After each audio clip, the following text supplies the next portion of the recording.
แบบมีป้าจะมวยនឹងសារាយសក្តាតែនាងជាប្រលឹងខ្មោចស្រីស្អាតចេញពីក្នុងក្រឡបុរាណមួយបង្កើតបានជាទាំងទស្សនីយភាពថ្មីបោះស្អីដែលបងបីរហូតកាន់នៅក្រោយខ្នងនេះវាដូចជាដុំបិទក្បាលឯងអីមានបោះចងហ្នឹងហើយចង់និយាយអាមបោះដូចយើងរុំគីឡូនោះមែនទេខ្ញុំថាអ្វីមិនដូចយើងគិតទេចាខ្ញុំថាគីឡូនេះមិនដូចគីឡូយើងគិតថា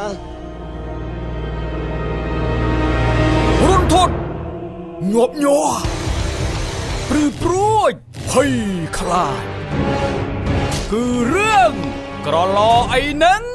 វគ្គ2កើតឡើងស្ថាអាចចង្រៃកឡទាំងអស់តាំងពីយកអាកឡនឹងមករឿងសពបែបសពយ៉ាងថ្ងៃណាក៏ឯងលបួសថ្ងៃណាក៏ឯងជុលពេទ្យអាកឡត្រូវគ្រាប់អាកឡជួយអាកឡនាំចង្រៃអាកឡថោកទៀតអាកឡស៊ូពូជអាកឡអត់វិយុទ្ធអាកឡថោកទៀតអាកឡដីស្រែ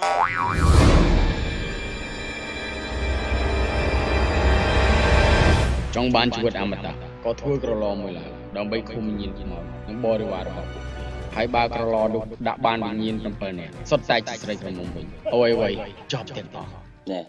អាស្និតហើយស៊ីស៊ីនបងអញខ្ញុំនឹងប្រសតហ្នឹងមិនព្រានទេចាខំតាមញ៉ៃរងងាប់អីហ៎ហើយបងអញស្អាតប៉ុណ្្នឹងហើយសិចឡងសងខ្ចីយ៉ាងហ្នឹងហើយឆ្ងល់ហើយទុកដល់កាលទៀតហើយព្រមស៊ីហើយតែអាប្រភ្លើអញ្ចឹងមានន័យថា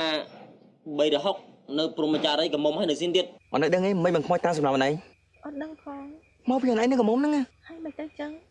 មានមិនទៅអស់អាហ្នឹងធ្វើមិនទេបើអស់អាស៊ីនណាបងមកប្រាប់ហ្នឹងទៅចូលដល់កន្លែងវាមកពីណាគេអ្នកចង់អាស្និត